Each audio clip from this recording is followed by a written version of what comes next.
오늘은 신명기 2장을 중심으로 해서 아모리 왕 시혼과의 전쟁, 이런 제목으로 말씀을 나누겠습니다. 신명기 1장부터 4장까지는 모세가 지난 40년간의 역사적인 교훈을 통해 가지고 이스라엘 백성들, 특별히 출애굽 제2세대를 교육하는 그런 내용입니다.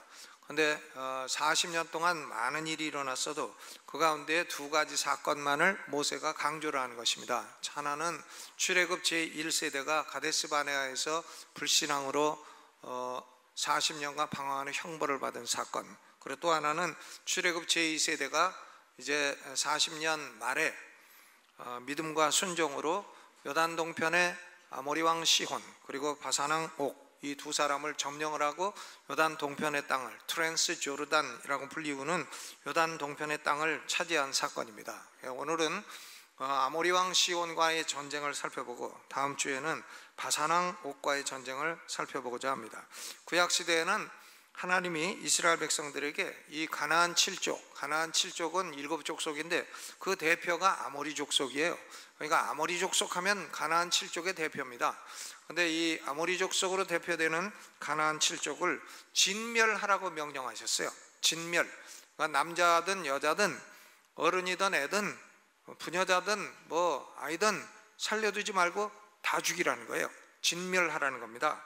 그래서 이 진멸하라는 동사가 히브리어로 하람입니다. 하람이고, 여기서 나온 명사가 헤렘이에요. 그래서 이 헤렘이라고 하는 것이 바로 거룩한 전쟁입니다. Holy War.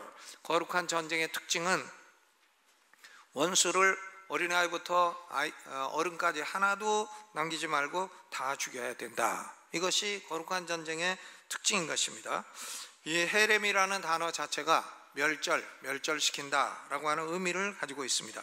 그러나 이것은 구약시대의 얘기지 신약시대에는 더 이상 이런 물리적인 전쟁으로 거룩한 전쟁은 존재하지 않습니다. 월남전도 거룩한 전쟁이 아니고요, 이라크 전쟁도 거룩한 전쟁이 아니고, 아프가니스탄 전쟁도 거룩한 전쟁이 아니고, 또 트럼프가 와가지고 혹시나 북폭을 한다고 해도 거룩한 전쟁이 아닙니다. 신약시대에는 이런 진멸하는 거룩한 전쟁, 그런 것은 존재하지 않습니다. 이슬람들이 가끔 전쟁하면서 그것을 거룩한 전쟁이라고 그렇게 표현을 하고 지하드라고 표현을 하는데, 그것은 정신 나간 소리지 신약시대에 무슨 이렇게 진멸하는 전쟁이 있겠습니까? 그러니까 구약시대에 진멸하라는 거룩한 전쟁은 신약시대에는 영적 전쟁을 말하는 겁니다. 구약시대의 거룩한 전쟁은 예표이고 신약시대의 실체는 영적인 전쟁인 것입니다. 그러니까 지금은 어떤 전쟁도 거룩한 전쟁은 없어요. 전쟁은 다 거룩하지 않아요. 에베소서 6장 12절에 우리의 씨름은 혈과 육에 대한 것이 아니요 정사와 권세와 이 어둠의 세상 주관자들과 하늘에 있는 악의 영들에게 대함이라 그랬습니다. 그러니까 우리는 하늘에 있는 악의 영들과 대항하는 영적인 싸움을 하는 존재들이지, 지금은 물리적인 전쟁을 하는, 물리적인 전쟁을 거룩한 전쟁이라고 말하는 시대는 아니라는 말씀인 것입니다. 고린도후서 10장 4절로 5절에도 우리의 싸우는 병기는 육체에 속한 것이 아니요 모든 하나님 앞에서 견고한 진을 파하는 강력이라. 모든 이론을 파하며 하나님 아는 것을 대적하여 높아진 것을 파하고 모든 생각을 사로잡아 그리스도에게 복종케 하니 그랬습니다. 그러니까 영적인 전쟁이라고 하는 것은 모든 이론과 생각을 그리스도에게로 복종시켜 마귀가 만들어 놓은 견고한 진을 파괴하는 것입니다. 그러니까 하나님의 명령에 복종해서 아모리 족속이 만들어 놓은 견고한 진, 그것이 헤스본이에요. 헤스본을 점령하는 것, 이것이 바로 신약시대의 영적인 전쟁의 원리와 똑같은 것입니다. 그러므로 신명기 2장 아모리 왕 시혼과의 전쟁은 신약시대 영적 전쟁의 예표이고, 이것은 신약시대에도 이렇게 똑같이 물리적인 전쟁을 하라는 말씀은 아닌 것입니다. 이 신명기 2장에서 아모리 왕 시혼과의 전쟁에서 승리하는 비결은 신약시대의 영적인 전쟁에서 승리하는 비결과 똑같은 것입니다. 원리는 똑같은 것이에요. 단지 내용과 형식이 다른 것입니다. 자, 그러면 오늘 본문을 통해서 거룩한 전쟁, 헤렘에서 승리하는 비결이 뭔가 세 가지로 나누어서 생각을 해보고자 합니다. 먼저 거룩한 전쟁을 할 때에는 적이 누군가, 이것을 분명히 알아야 됩니다. 적이 누군가 알아야 전쟁하지, 전쟁하는데 피와 식별이 안 된다. 그러면 누가 누구하고 어떻게 전쟁을 합니까? 죽이고 보니까 아이고 우리 편이네 이러면 어떻게 전쟁이 됩니까? 적이 누군 줄 모르면 전쟁할 수도 없고 이길 수도 없고 질 수도 없어요. 이겼는가 하면 진 거고 졌는가 하면 또 뭐 진 거고 이제 그렇게 되는 거죠. 우리나라의 현재 문제는 뭔가 하면 저 북한이 우리의 적인가 우리의 형제인가 우리의 가족인가 우리의 적인가, 이게 사람들마다 다르다는 게 문제 아닙니까? 사람들마다 달라요. 그러다 보니까 북한은 우리의 형제라 하는 사람은 민족주의자가 되고, 북한은 우리의 적이라 하는 사람은 또 우파가 되고 해서 이 민족주의자와 우파가 지금 서로 갈등하고 있는 형세가 우리나라의 형세가 아니겠습니까? 그러니까 문제는 뭔가 하면 적이 누군가를 잘 모른다는 거예요.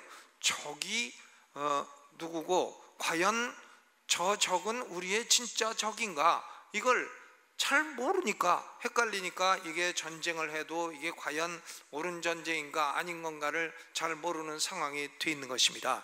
그러니까 어떤 전쟁이든지 전쟁에서 이기려면 적이 누군가를 분명히 알아야 되죠. 적이 누군가. 그렇습니다.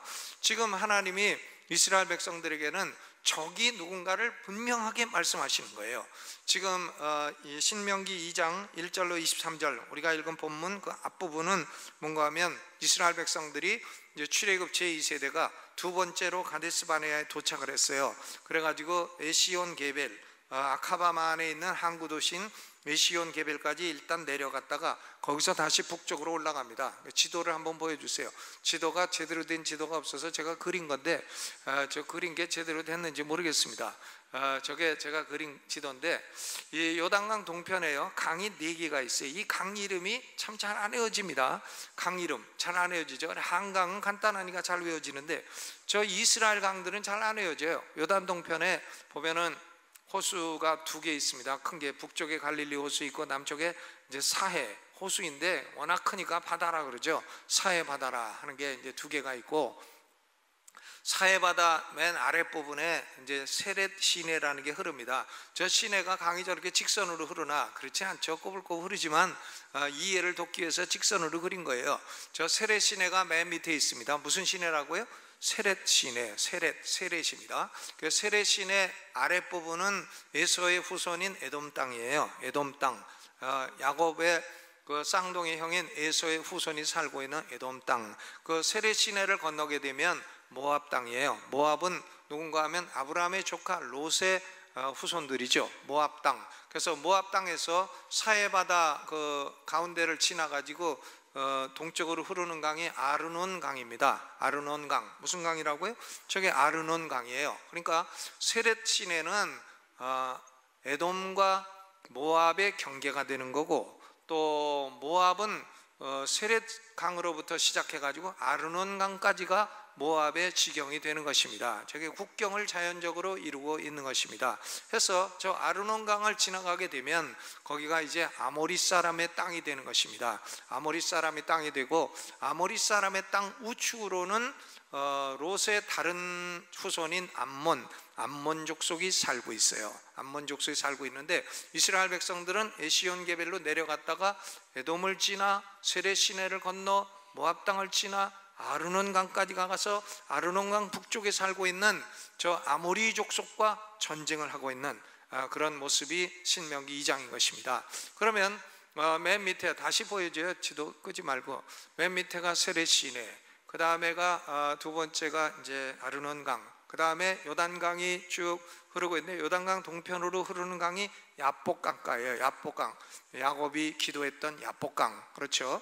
그리고 야복강 또 위에 올라가서 갈릴리 호수 그 옆으로 흐르는 강은 야르묵강. 그러니까 강이 4개가 있습니다. 저 강 이름 외우느라고 저는 아주 한 학기 고생했어요.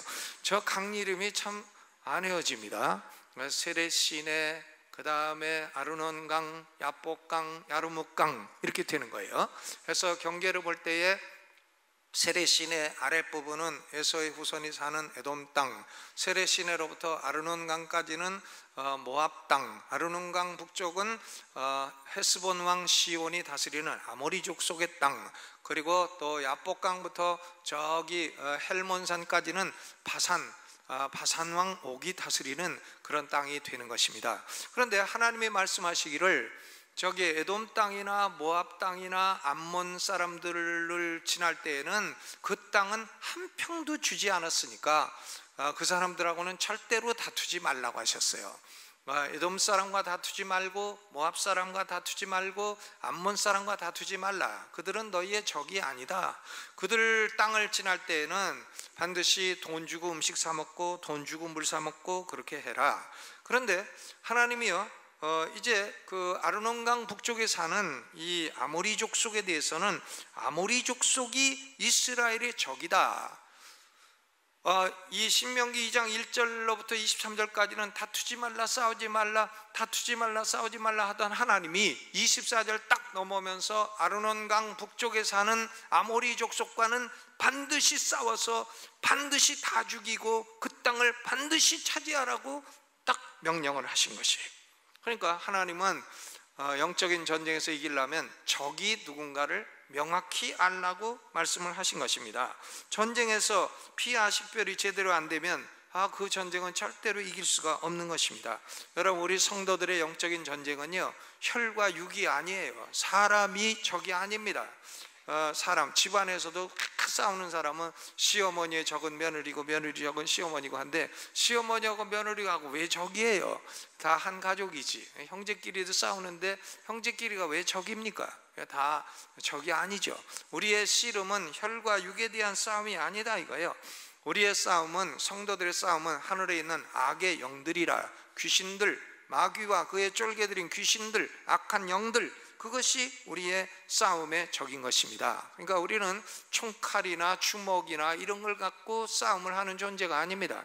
우리는 기도와 말씀으로, 어린 양의 피로, 예수 그리스도의 피와 기도와 말씀으로 싸워야 되는 것입니다. 하나님은 왜 아모리 족속을 적으로 삼고 싸우라고 말씀을 하시나? 왜 23절까지는 다투지 말라고 계속 말씀하신 하나님이 아르논 골짜기를 건너서 헤스본 왕 아모리 사람 시온과는 반드시 싸우라고 말씀을 하시나? 하나님의 작전에 왜 변화가 왔나? Change of strategy, 작전에 변화가 왔어요. 하나님의 팔러시에 변화가 왔어요. 작전의 변화, 정책의 변화가 왔습니다. 왜 아모리 족속은 반드시 싸워서 멸절하라고 하셨는가? 우리는 아모리 족속이 어떤 족속인가를 알 필요가 있습니다. 먼저 아모리 족속은 누구의 후손인가 하면 노아의 증손자예요. 노아의 증손자. 노아가 아들이 셋 있죠. 셈과 함과 야벳, 아들 셋이 있는데 이 함의 아들이 가나안이고 가나안의 아들이 바로 아모리예요. 아모리 족속입니다. 창세기 10장 6절에 보니까 함의 아들은 구스와 미스라임과 붓과 가나안이요. 가나안이 함의 아들이에요.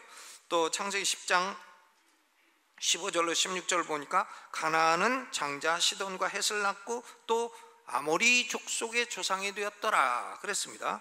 그러니까 노아의 아들 함이 가나안을 낳고 가나안이 아모리 족속의 조상이 되었습니다. 가나안 7족의 조상이 되었고 가나안 7족의 대표가 아모리 족속이 된 것입니다. 여러분, 우리가 이 함이라고 하는 사람은 노아가 좀 약주를 과하게 잡수시고 홍수 후에 포도 농사를 지어가지고 포도주를 좀 너무 많이 잡수셔가지고 장막에서 그만 벌거벗고 주무셨잖아요. 그걸 함이 와서 보고서는 아비의 수치를 온 동네 다 얘기하고 다니고 해가지고는 노아가 술 깨서 화가 나서 함을 저주를 하는데, 이상한 것은 함을 직접 저주하지 않고 함의 아들을 저주했어요. 창세기 9장 25절을 보니까 이에 가로되 가나안은 저주를 받아 그 형제의 종들의 종이 되기를 원하노라 그랬습니다. 그러니까 아모리 족속은 노아, 즉 할아버지, 증조 할아버지에게 저주받은 가나안의 후손이에요. 할아버지에게 저주받은 후손이에요. 하나님이 저주하신 것도 아닙니다. 할아버지가 저주했어요. 그 할아버지가 저주한 사람이 누군가 하면 바로 가나안이고, 그 저주받은 후손의 자녀들이 가나안 7족, 바로 아모리 족속으로 대표되는 가나안 7족인 것입니다. 그러니까 이 사람들은 어떤 사람들인가? 바로 할아버지에게 저주를 받은 족속이라. 근데 창세기 10장 19절을 보면 이들이 차지한 땅이 팔레스틴 땅입니다. 팔레스틴 땅인데 가나안 7족이 차지했기 때문에 그 땅을 지금까지도 가나안 땅이라고 부릅니다. 가나안 땅. 왜? 가나안 7족이 차지했기 때문에. 사실 우리가 이 신명기도 모세가 지금 모압 평야에서 설교를 하는데, 이 모압 평야는요 사실은 모압 땅이 아니에요. 이게 아모리 족속의 땅입니다. 그런데 모압 평야라고 불러요. 왜 그러냐면 과거에 모압이 거기 살았기 때문이에요. 모압 평야라고 부르지만 지금 신명기에서 모세가 설계할 때는, 그때는 아모리 족속이 차지하고 있다가 이스라엘 백성이 빼앗은 땅이 모압 평야인 것입니다. 그런데 여기 보면 가나안 7족이 가나안 땅에 살고 있게 되었는데, 창세기 15장 12절로 21절까지 하나님이 아브라함을 깊이 잠들게 하신 중에 미래의 일을 예언을 하십니다. 아브라함의 자손은 이방 국가의 노예가 되어 400년 동안 괴롭힘을 당할 것이다. 근데 아모리 족속의 죄가 관영하게 되면 가나안 땅에서 아모리 족속으로 대표되는 가나안 7족을 쫓아내고 그 땅을 아브라함의 후손들에게 주시겠다. 그런 말씀이 창세기 15장에 이미 예언이 되어 있다는 말씀인 것입니다. 그래서 이스라엘 백성들은 애굽에 가서 400년 동안 노예 노릇, 종노릇을 했습니다. 그런데 그동안에 아모리 족속은 가나안 땅에 살면서 죄를 쌓고 쌓다가 드디어 관영하게 되었어요. 그러니까 죄가 풀로 차게 되었다. 풀로 차게 되었다. 그런 말이죠. 풀로 차게 되었다. 저는 한번 자동차 기름을 넣는데, 자동차 기름 넣는데 기름 넣는 사람이 저한테 물어봐요. 얼만큼 넣느냐? 그래서 이만큼 넣으라고 했더니 내 차가 목사가 이게 뭐냐고. 야, 난 직사에 맞았네요. 아니 이거 알아듣잖아요. 관영이죠. 관영하게 됐다. 이게 그런 의미입니다. 이 아모리 족속의 죄가 꽉 차게 되었어. 관영하게 되었어. 400년 동안 죄를 지어가지고 이게 꽉 차가지고 하나님이 아모리 족속은 이제 저 족속은 내쫓고 저것은 멸절시켜야 되겠다. 그리고 그 땅을 이스라엘 백성에게 주셔야 되겠다. 이런 계획을 하나님이 갖게 된 것입니다. 이 신명기 20장 16절로 18절을 보게 되면 하나님이 말씀하십니다. 오직 내 하나님 여호와께서 내게 기업으로 주시는 이 민족들의 성읍에서는 호흡 있는 자를 하나도 살리지 말라. 곧 헷 족속과 아모리 족속과 가나안 족속과 브리스 족속과 히위 족속과 여부스 족속을 내가 진멸하되 진멸하라. 내 하나님 여호와께서 내게 명하신 대로 하라. 이는 그들이 그 신들에게 행하는 모든 가증한 일로 너희에게 가르쳐 본받게 하여 너희로 너희 하나님 여호와께 범죄케 할까 함이니라. 왜 아모리 족속을 거룩한 전쟁에서 하나님이 진멸하라고 하시는가? 이들은 가증한 일을 행합니다. 우상 숭배하고 가증한 일을 행하는데, 그 가증한 일을 자기들만 행하는 게 아니라 하나님의 백성을 오염시키기 때문이에요.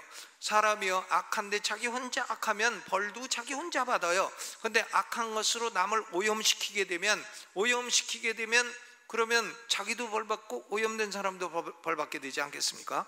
그러니까 하나님이 이 아모리 족속을 왜 멸망케 하시나? 이 아모리 족속은 먼저 저주받은 족속이고 가나안의 후손이고, 그리고 아모리 족속은 400년 동안 하나님이 참아도 죄악이 풀로 다 차고 관영된 백성이고, 이 아모리 족속은 가증한 일을 행해서 하나님의 백성들을 오염시키는 백성이기 때문에 하나님이 이 아모리 족속은 진멸하라고 말씀을 하신 것입니다. 해서 가나안 7족과의 전쟁은 진멸전쟁, 거룩한 전쟁이 되는 것입니다. 아모리 족속의 왕은 시혼, 이름이 시혼이었고, 시혼이 세운 견고한 성은 사해바다 동북쪽 끝부분에 있는 헤스본입니다. 헤스본, 그러니까 헤스본, 아르논 강을 넘어서 야복 강가 아래에 있는 헤스본이었습니다. 헤스본 왕 시온과는 싸우라는 것이 하나님의 명령이에요.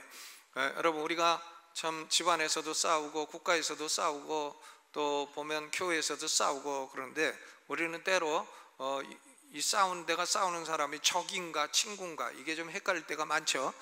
때로는 적이었다, 때로는 친구 됐다가 또 친구가 적 됐다가 적이 친구 됐다가, 이게 피하가 좀 식별이 안 되는 경우가 많이 있어요. 왜 그런가?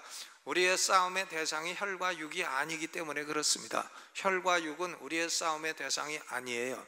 우리의 싸움의 대상은 정사와 보좌와 권세와 하늘에 있는 악의 영들인 줄로 믿으시기를 바랍니다. 악한 영들과 싸우는데 뭐 주먹으로 싸우겠어요? 귀신하고 주먹으로 싸웁니까? 기도와 말씀, 경건으로 싸우시기를 주의 이름으로 축원합니다. 두 번째, 그러면 거룩한 전쟁에서 이기려면 어떻게 해야 되나? 하나님의 임재가 절대적인 승리의 비결이에요. 하나님이 함께하는 편이 이기는 겁니다. 하나님이 함께 계시지 않는 편은 지는 거예요, 무조건. 그러면 하나님이 함께 하시면 어떻게 되나? 하나님은 먼저 승리하리라는 약속을 주십니다. 신명기 2장 24절에 내가 헤스본 왕 아모리 사람 시온과 그 땅을 내 손에 붙이리라. 내 손에 붙인다. 신명기 2장 31절에도 때에 여호와께서 내게 이르시되 내가 비로소 시온과 그 땅을 내게 붙이노라. 내가 이긴다. 아모리 왕 시온이 아무리 강해도 내가 이긴다. 너의 육체적인 능력, 너의 군사의 숫자와 너의 무력과 너의 경제력과 이런 게 그들보다 약할지라도 너는 이긴다. 왜? 내가 너와 함께해서 승리를 주겠다. 첫째로 하나님이 약속을 주십니다. 그럼 하나님은 약속만 주시고 마나 그건 아니고요. 하나님은 이제 어떻게 하시냐면 이스라엘 백성들에게는 천사를 보내시고 아모리 족속에게는 왕벌을 보내. 왕벌 아시죠? 우리나라에서는 그걸 말벌이라 그래요. 말벌. 그건 저기 수양관 올라가면 말벌 많이 있어요. 그거 건드리면 한 대만 맞아도 병원 실려가 응급실 가야 돼. 그거 여러 대 맞으면은 잘못하면 아버지께로 가요. 이 말벌이 아주 겁납니다. 그러니까 말벌 한 대 맞으면은 하늘 가는 밝은 길이 내 앞에 있으니 찬송이 그렇게 되고, 말벌 10대 맞으면 주께로 가까이 주께로 가오니 찬송가가 자꾸 바뀌어지죠. 여러분, 이 하나님이요 이스라엘 백성들에게는 천사를 보내고 외적들에게는 왕벌을 보낸다 그랬어요. 출애굽기 23장 23절에 나의 사자가 네 앞에 가서 너를 아모리 사람과 헷 사람과 브리스 사람과 가나안 사람과 히윗 사람과 여부 사람에게로 인도하고 나는 그들을 끊으리라. My angel, 내 천사가 너희에 앞서간다. 아멘. 여러분, 우리는 성도들인데요, 우리 성도들은 하나님이 다 수호 천사를 하나씩 붙여주셨어. 우리에게는 천사가 다 있어요. 이 천사가 다 있고, 여러분이 못된 짓을 하면 그 천사가 하나님께 가서 일러줍니다. 그러니까 못된 짓을 하고 살지 마세요.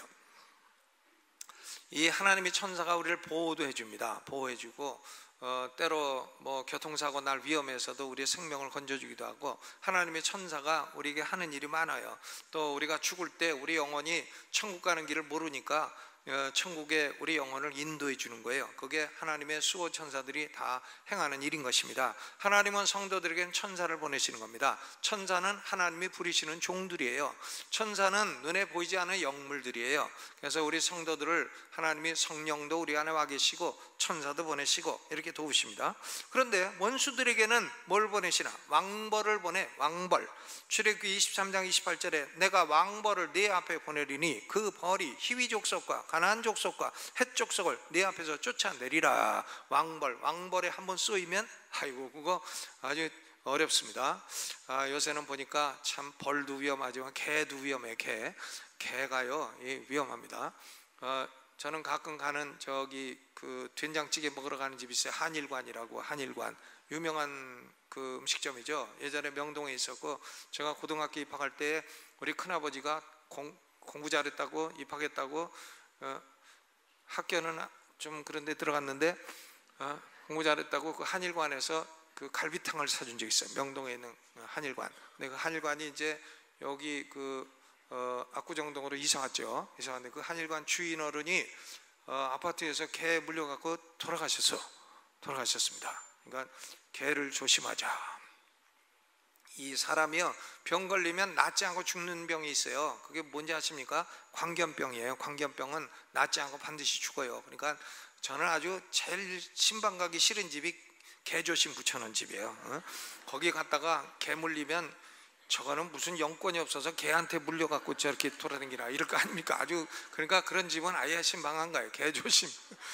그 개는 참 애완견이면 기르시고 애완견 아닌 기타 다른 개 같으면은 얼른 저기 내다 파시든가 좀 잡수시든가 이렇게 해주시고 그 개조심 붙여놓지 마시기를 바랍니다.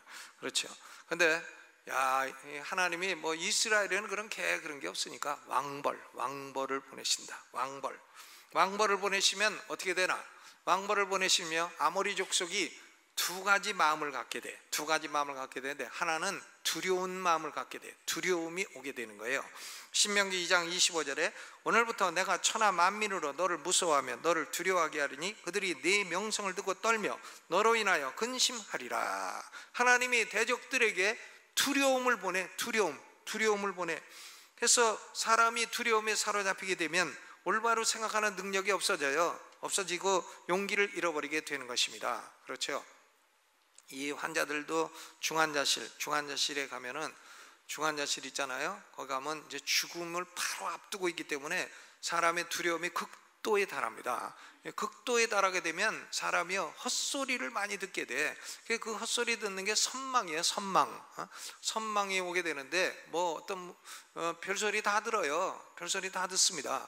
그러니까 두려움이 오게 되면 별 헛소리도 들리게 되고, 뭐 생각을 정상적으로 할 수가 없게 되고 그렇습니다. 용기를 잃어버리게 되고. 그러니까 두려워하는 군인들은 절대로 전쟁에서 이길 수 없어요. 그러니까 기드온이 전쟁할 때에 숫자 많은 거 소용없고 두려워 떠는 것들은 다 돌아가라, 다 돌아보내고 300명 용기 있는 사람만 딱 데리고 전쟁한 걸 볼 수가 있지 않습니까? 두려움. 첫째, 하나님은 왕벌을 통해 가지고 이 아모리 사람에게 두려움을 보내었습니다. 그러나 하나님은 이스라엘 백성들에게는 두려워하지 말라고 말씀하십니다. 두려워하지 말라. 신명기 20장 1절 네가 나가 대적과 싸우려 할 때 말과 병과 민중이 너보다 많음을 볼지라도 그들을 두려워 말라. 애굽 땅에서 너를 인도하여 내신 네 하나님 여호와께서 너와 함께 하시느니라. 아무리 숫자가 많은 외적이 와도 두려워 말라. 아무리 무기가 많아도 두려워 말라. 하나님이 너와 함께 하시느니라. 하나님은 성도들에게는 내가 너와 함께 하니까 두려워 말라 말씀하십니다. 저는 어떤 목사님 설교할 때 그 예화를 아주 지금까지도 잊어버리지 못하는데, 초등학교 1학년 때에 동네 초등학교 3학년 깡패들이 자기를 때렸대요. 근데 자기 사촌형이 5학년 태권도 노란띠. 그래서 자기 사촌형한테 얘기했더니 태권도복을 딱 입고 노란띠를 딱 띠고 나와가지고 3학년 깡패들을 집합시키고, 얘가 내 사촌 동생인데 앞으로 얘 건드리면 너희는 태권도의 쓴맛을 볼 것이다. 딱 그러니까 아무도 안 건드리더래, 그 다음부터. 그러니까 사촌형 태권도 노란띠 5학년만 함께해도 이런 역사가 일어나는데, 아니 하나님이 함께 하시면 무슨 역사가 안 일어나겠느냐 그러더라니까. 그렇죠, 태권도 노란띠. 노란띠는 그 한 두어 달 다니면 등록만 하면 따는 건데, 그거 가지고도 그런 역사가 나타나고 5학년인데, 그런데 전능하신 하나님이 함께 하시는데 뭘 두려워하겠느냐. 여러분, 마음속에 두려움이 있으시면 두려움 다 버리시기를 주님의 이름으로 축원합니다. 그렇죠? 하나님이 아모리 족속에게는 두려운 마음을 먼저 딱 보내. 그 다음 두 번째 보내는 마음이 있어요. 하나님이 멸망시킬 대적들에게는 완악한 마음을 보내. 완고한 마음, 완악한 마음을 보냅니다. 거기에 30절을 같이 읽어보죠. 30절 시작. 헤스본 왕 시온이 우리의 통과하기를 허락지 아니하였으니 이는 너희 하나님 여호와께서 그를 네 손에 붙이시려고 그 성품을 완강케 하셨고 그 마음을 강팍게 하셨음이라. 오늘날과 같으니라 그랬습니다. 이 강팍한 마음, 완고한 마음, 완악한 마음, 이거 무슨 마음인가? 절대 타협이 불가하고 대화가 불가한 그런 마음인 것입니다. 그러니까 하나님은 아모리 족속에게 두려운 마음과 완악한 마음을 보내셨어요. 하나님은 적들을 거룩한 전쟁을 할 때에도 처음부터 막 다 죽이는 게 아닙니다. 처음부터 막 섬멸하는 게 아니에요. 하나님은 먼저 이스라엘 백성들에게 평화 선언을 하라고 말씀하십니다. 신명기 20장 10절로 13절에 네가 어떤 성읍으로 나아가서 치료할 때에 그 성에 먼저 평화를 선언하라. 그 성읍이 만일 평화하기를 회답하고 너를 향하여 성문을 열거든 그 온 거민으로 네게 공을 바치고 너를 섬기게 할 것이요 만일 너와 평화하기를 싫어하고 너를 대적하여 싸우려 하거든 너는 그 성읍들을 에워쌀 것이며 너는 칼날로 그 속에 남자를 다 쳐 죽이라 그랬습니다. 그러니까 거룩한 전쟁, 멸절시키는 전쟁도 처음부터 느닷없이 가가지고 막 다 멸절하는 게 아니에요. 처음에는 내가 전쟁하러 왔는데 나는 이기러 왔다. 나는 반드시 이긴다. 근데 너희는 우리하고 싸우겠느냐? 우리는 너희를 죽이길 원치 않으니까 우리에게 항복하겠느냐? 평화 선언을 하려는 거예요.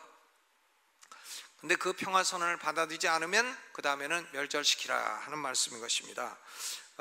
저는 미국의 그 권투 선수 메이웨더인가 얼마 전에 권투했던 그 사람 있잖아요. 마이웨더 했는데 난 그 사람을 좀 좋지 않게 생각합니다. 왜 그러냐면은 그 사람이 예전에 권투를 하는데 상대방 선수하고 이렇게 처음에 인사를 해요. 이렇게 하고 인사를 하는데 인사를 하고 있는 상대방 선수를 2대 때려가지고 KO시킨 적이 있어요. 그래서 저는 그 사람이 약간 좀 치사한 놈이다 이렇게 생각을 하고 있습니다. 근데 뭐 그 사람이 내 설교는 안 듣겠죠, 설마. 그렇죠. 이스라엘 백성들도 뭐 이렇게 남들이 평화를 선언하는데 느닷없이 막 어퍼커트 때리고 KO시키고 그러지 않습니다. 먼저 평화를 선언해요. 그리고 받아들이지 않으면 그 다음에 거룩한 전쟁을 수행을 하게 되는 것입니다. 모세가 이 절차대로 그대못 광야에서 그대못 광야가 아르논강 바로 밑에 있습니다. 그대못 광야에서 헤스본 왕 시온에게 사자를 보내어가지고 평화의 말로 이르렀습니다. 우리가 도보로 네 땅을 지나게 했고 대로로만 지나게 했고 양식도 돈 주고 사겠고 물도 돈 주고 먹겠고 그러니까 우리를 통과하게 해달라. 우리는 목적지가 너희 땅이 아니고 가나안 땅이다. 그러니까 우리가 지나만 갈 테니까 너희는 우리를 지나가게 하라. 그런데 아모리 왕 시온은 이미 완악한 마음을 가지고 있어요. 그러니까 이 평화의 제안을 거절합니다. 하나님이 그를 이스라엘의 손에 붙이시고자 그 성품을 완강하게 하셨고 그 마음을 강팍하게 하셨다 그랬습니다. 위대한 종교개혁가인 마르틴 루터가요, 하나님이 아모리 왕 시온의 마음을 강팍하게 하셨다, 하나님이 바로 왕의 마음을 강팍하게 하셨다 하는 말씀으로 인해서 신학적인 갈등을 겪게 되었습니다. 그래서 우리가 구약성경 출애굽기를 보게 되면 바로 왕의 마음이 강팍해졌다 하는 말씀이 20번 나와요. 20번 나오는데 이 마르틴 루터가 세보니까 10번은 자기 스스로 완악해졌다 이렇게 기록이 되어 있고 10번은 하나님이 완악하게 하셨다 이렇게 기록되어 있습니다. 그러니까 하나님이 완악하게 하셨다는 게 절반, 스스로 완악한 마음을 가졌다는 게 절반. 그러니까 마르틴 루터가 이거 스스로 완강하게 된 건가 하나님이 완악하게 해주신 건가 이걸 가지고 고민을 하다가 드디어 결론을 내리기를, 하나님은 바로 왕이나 아모리 왕 시온의 마음속에 완악한 마음을 주입하신 것은 아니다. 하나님이 그런 마음을 집어넣어 주신 것은 아니다. 단지 그들 마음속에 존재하고 있는 완악한 마음을 하나님이 드러내신 것뿐이다. 이렇게 루터가 설명을 했습니다. 루터는 역시 머리가 참 좋은 사람이에요. 그러니까 하나님은 누구에게든지 악을 주입하는 하나님이 아니에요. 이미 그 사람 속에 있는 악을 드러내시고 충분히 악이 존재하고 있어요. 그 악을 드러내시고 그 드러내셔서 심판하시고 하나님의 목적을 이루시는 것입니다. 결국 아모리 왕 시온은 두려움과 완악한 마음, 두려운 마음, 완악한 마음, 이 두 가지에 사로잡혀 가지고 전쟁을 하니까 아모리 왕 시온은 철저하게 패배했어요. 완전히 패배하고 아모리 왕 시온의 통치를 받는 백성들은 한 명도 살아남지 못했어요. 왜냐하면 아이라도 살려주면 나중에 커갖고 복수한다 하지 않겠어요? 한 명도 살려주지 않고 다 죽이게 되었습니다. 그리고 이스라엘 백성은 완벽한 승리를 거두게 되었습니다. 요단 동편 아르논강 북쪽에 있는 야하스에서 전쟁을 해서 대승리를 거두게 되었습니다. 그러니까 이 영적 전쟁의 승리의 비결은 첫째로 적이 누군가 알라 하는 거고, 둘째로 하나님의 임재, 하나님이 함께 하시는 편에 서라 하는 겁니다. 여러분 누구 편에 서겠어요? 하나님 편에 서요? 반대하는 편에 서요? 하나님 편에 서야 돼요. 그렇죠? 하나님 편에 서야 됩니다. 옛날 남북전쟁을 할 때 미국에서 남군도 아버지 우리 편이 되어 주시옵소서, 북군도 아버지 우리 편이 되게 하여 주시옵소서. 그러면 여러분이 하나님 입장이면 남군 편이 돼요? 북군 편이 돼요? 좀 헷갈리실 것 같죠? 그런데 그 링컨 대통령이 말하기를 그렇게 기도하지 말고 하나님 우리가 하나님 편이 되겠습니다 이렇게 기도하라 가르쳐 준 적이 있습니다. 하나님 편이 되어야 됩니다. 우리가 마귀 편 되어서는 안 되고, 마귀 편 되면 절대로 지는 거고 영원히 망하는 거고, 하나님 편이 되면 이길 줄로 믿으시기를 주님의 이름으로 축원합니다. 근데 오늘날 우리나라 사람들이요, 마귀 편돼서 사는 사람이 많아요. 마귀 편이 되어가지고 하나님을 대적하고 예수 그리스도의 복음을 대적하고 성경을 대적합니다. 어리석은 짓이에요. 그러면 성경 대적하고 예수님 대적하면 무슨 구주가 있으신가요? 누가 구주신가요? 누가 우리의 영원을 책임져 주실 분이 또 따로 계신가요? 아무도 없으면서 그러시네요. 그러니까 그건 어리석은 사람인 것입니다. 여러분, 하나님은 살아계시고 우리의 구주 예수 그리스도는 죽은 자 가운데 살아나셔서 부활하셔서 영원히 살아계신 우리의 참 구주이신 줄로 믿으시기를 주님의 이름으로 축원합니다. 전쟁에 이기려면 하나님의 편에 서야 돼요. 세 번째로, 거룩한 전쟁에서는 하나님의 백성들의 믿음과 순종이 승리의 결정적인 요인이에요. Faith and obedience. 믿음의 대상은 하나님의 약속의 말씀이에요. 뭘 믿나? 하나님의 약속의 말씀을 믿는 거예요. 순종의 대상은 하나님의 명령이에요. 무엇에 순종하나? 하나님의 명령에 순종하는 것입니다. 하나님은 아모리 족속과 싸우라고 명령하시기 때문에 순종하고, 또 승리를 주시겠다고 약속하시기 때문에 그 약속을 믿는 것입니다. 하나님의 백성들에게는 무기가 많다든가 숫자가 많다든가 돈이 많다든가 권력이 많다든가 그런 것들은 하나도 중요하지 않아요. 하나님의 백성이 무슨 세상에서 출세했다, 잘 나간다, 그런 것 중요하지 않아요. 그런 것으로 이겼다면 하나님께 영광 돌리지 않죠. 하나님이 도와주셨나, 내가 능력이 있어 그렇게 됐지, 내가 힘이 있어 그렇게 됐지, 하나님이 도와주시기는 쥐뿔 뭘 도와주시나, 그럴 거 아닙니까? 그러니까 하나님은요, 약한 자를 도와주십니다. 그래야 하나님께 영광을 돌리니까요.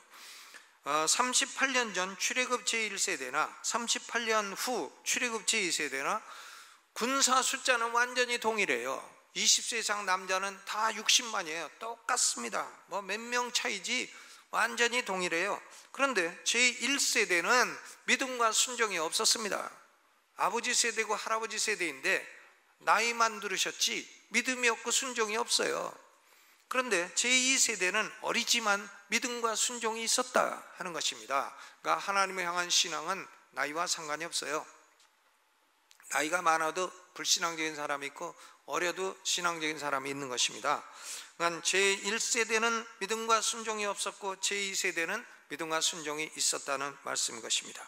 이 믿음과 순종이 승리의 비결이고 축복의 비결이라, 이것을 가르치는 것이 신명기 사관입니다. 신명기는 1페이지부터 끝페이지까지 하나님의 백성들은 믿음과 순종이 있어야 된다. Faith and obedience. 믿음과 순종이 결국 영원한 승리의 비결이 된다 하는 것을 말씀을 하고 가르치는 것입니다. 이스라엘 백성들의 순종은 37절에도 나타나 있습니다. 암몬 사람 건드리지 말라 하니까 암몬 사람의 땅 야복 강가와 산지에 있는 성읍들은 가까이 하지도 아니했다. 하나님 말씀에 철저히 순종합니다. 이제 결론을 짓겠는데요, 우리의 신앙생활에서 이 영적인 싸움은 피할 수가 없어요.